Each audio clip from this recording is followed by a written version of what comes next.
Hi, I'm Rudy Rodriguez, the host of the High Profit Event Show. And on today's episode, we have an extremely special guest, a dear friend and long-term colleague of mine, Mr. Thanh Dombroe. Thanh, welcome to the show, sir. Thanks, Rudy. Great to be here. Awesome, my friend. And I want to share a few accolades. I know you're a humble man and you don't like to speak about yourself, but I love talking about you, man. One of the things I really appreciate about you is the fact that you started young. I think at the age of 19, you invested your first, what was it, $25,000 or $10,000, like a big sum to do a week-long course in real estate. You went on to, build a serious real estate empire as well as multiple traditional businesses. Heck, you were making over $250,000 by the age of 25, and you semi-retired by the age of 35. And you don't have to work, but you choose to work because you love to make a difference and serve people. And you're a proud father of 3 beautiful girls and a wonderful husband to an amazing wife. So just love bragging about you, man. Thanks, Rudy. Thanks. Yeah, it's been a journey for sure.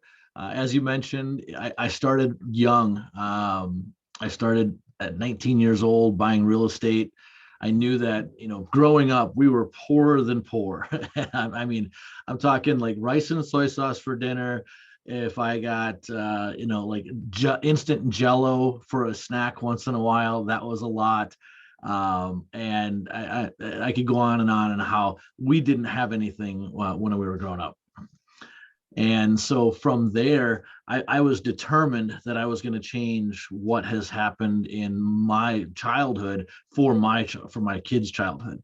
And so at 19, I said, something, I'm going to do something different, and begged my parents for an online course that I couldn't afford at first, and then found a mentor and took a 1-week course with them. I think it was $17,000 for a 1-week course, but I figured out a way to make it happen. And that started the journey. Then I bought a single family home, never lived in it, right on campus at my college. Then I went to a duplex, 4 families, commercial properties. Then graduated college as a computer programmer. Then started my first traditional business. 18 months later, doubled the size of that one, started another traditional business, and then another, and truly just was living the dream. By at 25, I was making $250,000 a year, and that's net, by the way. And I know if you live in California, that doesn't sound like a whole lot of money, but I live in the Midwest, and it was a ton of money. And so it just continued to grow from there. The one thing that was missing for me, though, even though I had a lot of money, I didn't have a lot of time, but I noticed that everything that I was doing, the only person that really benefited was me. And I knew that what I wanted to do in life was much bigger than who I was. And so when I hit 35, I decided that, I was going to make a shift. That was the time I had the ability to retire if I wanted to, but I wanted to help other people. I wanted to make a difference. And so since then, I've truly committed myself to helping others. And I've always wanted to help others. I remember in like 2006, 7 or 8, a good friend of mine came up to me and said, "Hey, Thanh, he wasn't even asking for anything. He was telling me about his parents and how they were going to lose their house." And so I made their mortgage payment for 6 months. Unfortunately, they still lost their house. And so it brought me to a point where we've heard the old adage, give a man a fish, feed him for a day, teach him how to fish, feed him for a lifetime. And what I did is I committed myself to teaching people how to fish. And so that's where we are today. Now I do what I want, when my wife says I can, and I have a lot of fun doing it. That's awesome, man. I love that. What you want when your wife says you can. That's awesome, brother. And my understanding is, at the age of 35, when you went into wanting to continue to give back and serve others, that's really where you dove into your career as a sales professional through the direct selling industry. You rose to the top 1% of your company. You've been with over 18 years, and eventually led you to become a high ticket sales professional. Having done thousands of individual one-on-one consults with people and enrolling hundreds of people into high-end, coaching, education, mastermind type programs, and just giving amazing experiences to people on a one-on-one basis. And I'm looking at my notes here, and I see that, you've done over 300 events as well over the course of the last 18 years. So you are a veteran to sales and enrollment and events. And that's why you're on the show, because you are an expert, my friend. It's been a long road, but it's been incredibly rewarding being able to change people's lives, help them see beyond where they are to where they want to be, and help them discover what that possibility is. Awesome, man. Yeah, and you and I have actually had the privilege and the opportunity to get to work together within the context of Wingman coaching and the support we've done, with some of our partners in the virtual events. And you normally are kind of the guy, right, that's running the events and also leading or facilitating or supporting the closing conversations, the enrollment conversation, having people being in that conversation where people are saying yes to a 10, 25, $50,000 level program. And I love the way you do it. I love your ethos and your approach. Would you mind maybe sharing with us a little bit about your philosophy and your strategy when you've done thousands of these at this point? I think it's super insightful. Absolutely. And one of the premises that I work upon is that if you don't understand someone's need, want, pain, or desire, all you're doing is selling to them.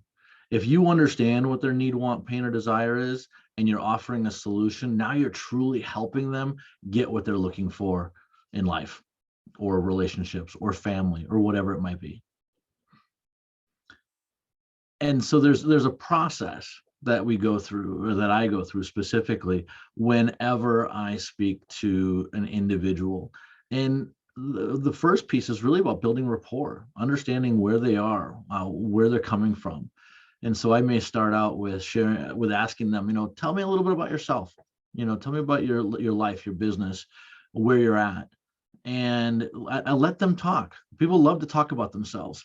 And so I let them share where they are. And it's always great to know where they are, but it's in order for me to get them to the next step, I need to know where they want to go. And so we start to ask them a little more about where you want to be.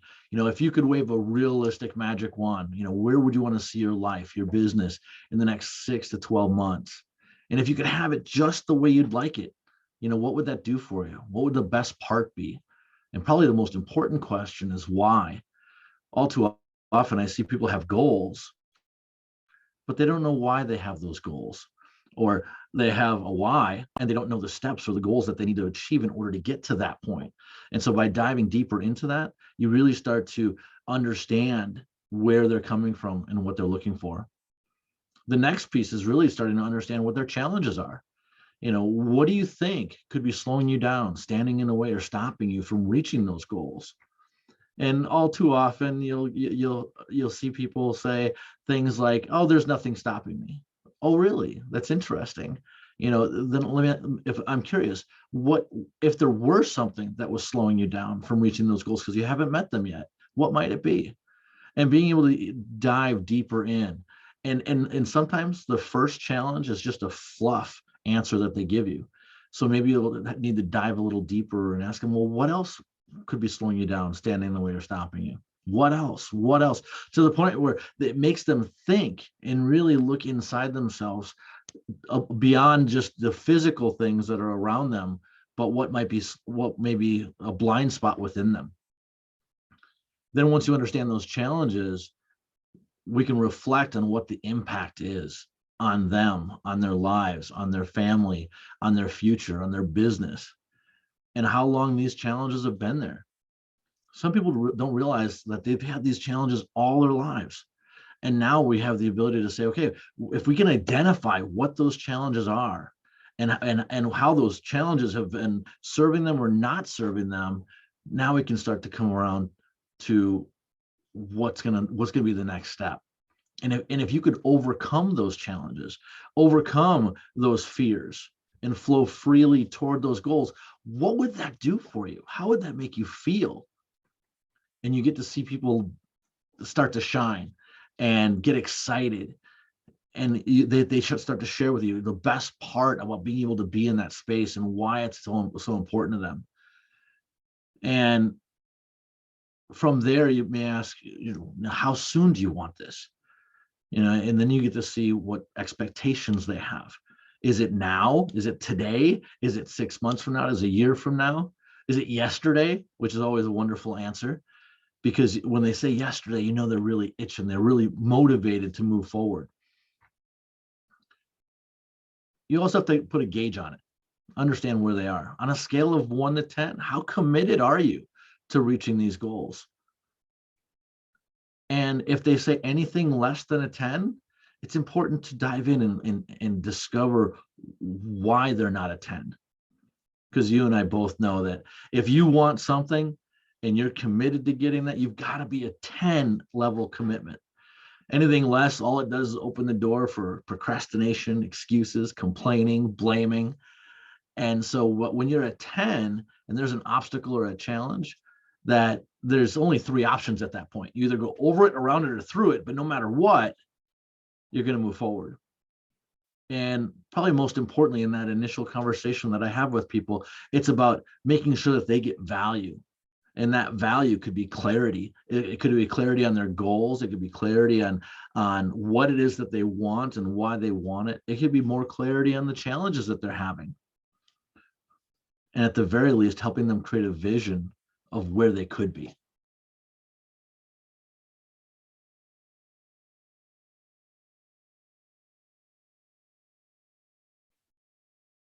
There, I was unmuting myself there. Thanks for sharing, man. Just kind of your overall kind of process that you guide people through. I really can see how it's important the way you take them through, their desire, their dream, their, what heaven looks like for them, as well as connecting with their pains and challenges, right? And then the impact of that. And I think that's a super important process that we can't overlook, right, from a sales perspective. Absolutely. Yeah. And then the way you also check in with them, I think that 1 to 10 and making sure that they're a 10 is super, super critical. Yeah. And, I've had the opportunity to, sit in on a few calls together with you that you were leading. And one of the things I really appreciate about your approach is this idea that you're not there to hard close people, right? You're there to make sure that you're enrolling them for their reasons, right? Not, manipulating them or trying to hard close them using some sleazy tactics, right? Can you talk about that a little bit? I think that's super important. Our listeners really, they care about not doing sales in a sleazy kind of way. Can you kind of talk about that philosophy a little bit? When I look at when I hear someone say something like that, what it reminds me of is convincing somebody that they need to do something, convincing somebody that a product or service is so amazing that they have to buy it. What I believe in is serving. And when you truly build rapport, you got to be professional with them, and you have to build the rapport so they know, like, and trust you. If they don't know, like, and trust you, they're not going to listen to anything that you have to say. And it's about what they want. And quite honestly, if what I have to offer at the time, depending on the event that I'm working, if it's not a good fit, I don't bring it up. All too often I see people try to ram a square peg in a round hole, and it doesn't serve anyone. What I want the individual that I'm sitting with to see is that there is a possibility, and I have a solution to that. And if it's a good match, let's move forward. If it's not a good match, it's okay too. I don't ever want to talk somebody into that or be into a product or service and be sleazy about it. Yeah, absolutely. Because it always comes back. I was actually reading in a book the other day that if you I think the book was saying if you do something in a dishonest way, even if they take the action, they'll resent you, or they'll come back and undo it, refund, chargeback, all those types of things. And that's the benefit of doing it from an enrollment perspective versus a hard sales perspective, is you're not having to deal with the wrong people in your programs, or chargebacks and refunds, or bad things happening to your reputation, or disruption in your program, right? Having the wrong people in your program, which is super absolutely important. If you have someone that you're sitting with and they're not fully committed to their goals, I mean, the intention of any client that I've ever worked with to sell their product or service is to create success stories. And if you bring the wrong person into the program, you won't create a success story from that. Good news travels fast, bad news travels faster. We want to create those success stories to make the client create raving fans for our clients. Yeah, most definitely. Yeah, very cool. Thank you for just sharing your process again, and like your ethos and your mindset around, how you do things differently than, many other sales players. And that's what also makes you an expert.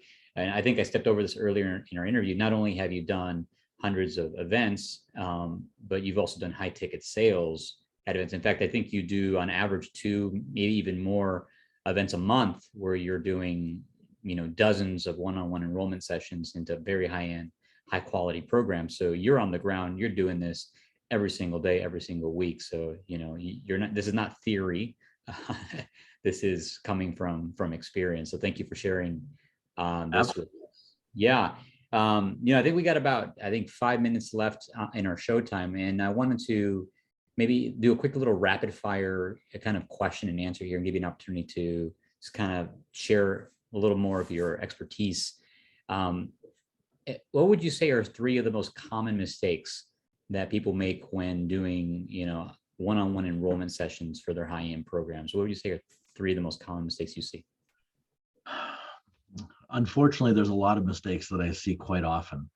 And the one thing I'll say is, you want to be a professional, and whether you're good or bad at what you do, you've got to be professional. And what do I mean by that? That's by committing to excellence in your improvement. And so that may mean watching, listening to your calls, noticing different things that you're saying, voice qualities, congruency. What's your physiology like when you're talking to somebody? Are you fidgeting around? Are you doing something and not paying attention to the person that you're talking to? Or are you really engaging with that person? And within being a professional, it also says that you've got to take on the identity of who you need to be to facilitate the change for the person that you're talking to. You have to identify as that person that can solve their problems, and you have to do that by building that rapport first. And I guess, lastly is, when you're listening to their needs and wants and their limiting beliefs, don't buy into them. It's easy to agree suddenly with someone that something they say, but more importantly, when you hear it, you have to be able to look through that limiting belief and imagine like you're in their shoes, but not own it, right? Don't own it for them. You can hear it, you can understand why they might say something like that, but don't agree with them and their limiting beliefs or their challenges. So those would be the big 3 things. Yeah, I've had a couple conversations about that when people have objections, right? We can buy their story or not, right? I think in every conversation, somebody's going to buy, either you're going to buy their stories of lack or why they can't, or they're going to buy what you have to offer, right? Really cool. And I think we could probably do a whole episode just on the topic of, how you handle objections and kind of manage people through those spaces, which, yeah, I know you have a really great process that you use to make sure people feel heard and appreciated and understood and empowered and taking the next best step for them, regardless of, whether it's joining the program or not.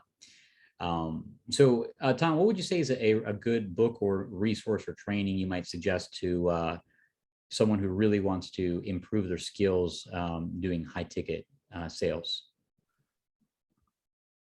I'm going to say one of the biggest books that have influenced my life, especially in just how I communicate with people and understanding people's needs, and how to make that process mesh well. It's probably How to Win Friends and Influence People. What great, fantastic book.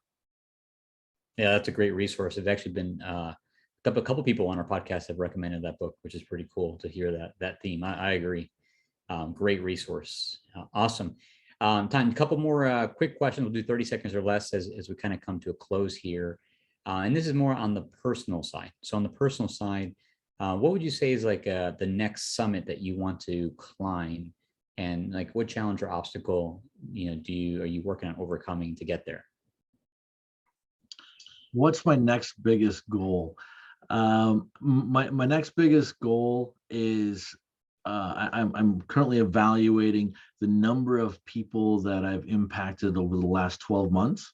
And I'm still putting some of those numbers together, but I know in my mind, my goal is to impact 33% more people than I did last year.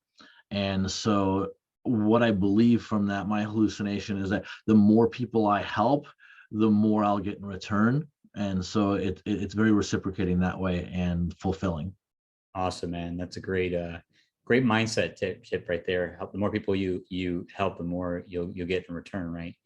I heard someone say, help other people get what they want, and then you'll eventually get what you want, right? It's on Yep.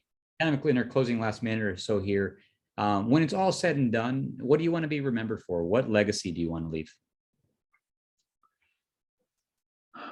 The legacy that I want to leave is a couple of things. One, at the age of 35, when I was going to when I had the ability to retire, I did take a couple of years off. And one of the things that I noticed is that my kids never saw a work ethic in me at that point, because they didn't see all the hard work that I had put in, for the 17 years prior to that. But they were reaping all the benefits of it. And so one of the things that I want to be remembered for is teaching them that you've got to work hard. You don't have to you don't have to work a lot. You can work smart. And I've worked smarter in the last 13 years than I have in the 20 years prior to that. And it's allowed us to have a lifestyle that many people want. And I'm not ashamed of that, because I know that the reason I have the lifestyle that I have today is because I've helped more people and made a difference. I want to be known for serving others, being a good father, being a good husband, and truly not just selling things, but truly making a difference in people's lives. Awesome, brother. I appreciate you sharing that. I think it's a perfect note to end on here. So our viewers, if you're tuning in, actually, by the way, Ton, if viewers want to, connect with you or learn more about you and what you do, what's the best place we can send them? Well, I'll tell you, my name is one of a kind. And so there's only one of me in the world. And so if you were to do a search for my name, you could find me on Facebook, LinkedIn, Instagram, and also ultimately through Wingman Coaching if you wanted to utilize some of our services. Awesome. Yes, you are one of a kind. Beautiful, my friend. And just kind of wrapping up here for our listeners. If you found value from this episode, please be sure to subscribe to the show if you haven't already. If you're watching on social media, be sure to like it and share it. And really, take a moment to think about someone in your life that you feel would benefit from the message that was shared today by Mr. Thanh Dombroe, and take a moment and share it with them. So appreciate you, Tom, for being on. And to our listeners, appreciate you as well. With that being said, we'll go ahead and call this episode a wrap. Awesome. Thank you, Rudy.